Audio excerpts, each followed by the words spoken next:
izšķirošais brauciens. Jānis Talmats priekšā, Ervīns Agafonovs viņam seko.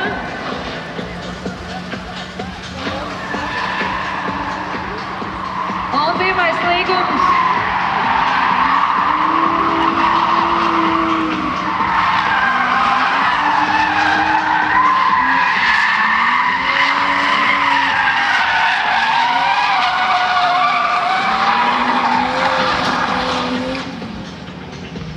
Kā bija, Kristīna?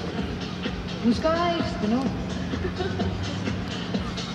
Visi mēs kļūdāmies, bet jebkurā gadījumā drifts ir tik baudāms sporta veids. Es domāju, ka mēs varam priecāties tikai par tiem puišiem, viņu entuziasmu un mūsu mīļo publiku, ka jūs šeit esat.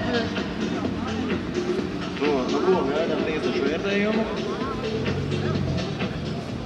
Un tā, uzvarējis ir Ervīns Agafonovs, kurš turpinās cīņu ceturtdaļfinālā. Izstāsts, ka Jānim nav miera. Tās lietas, kuras jānokopina. Ervīns priecājās par to, ka ir ceturtdaļfinālā. Uzgriež saulēties sev un skatītājiem par prieku. Jā, sorry. Nu skaisti. Kas būs tagad, es domāju, ka viss.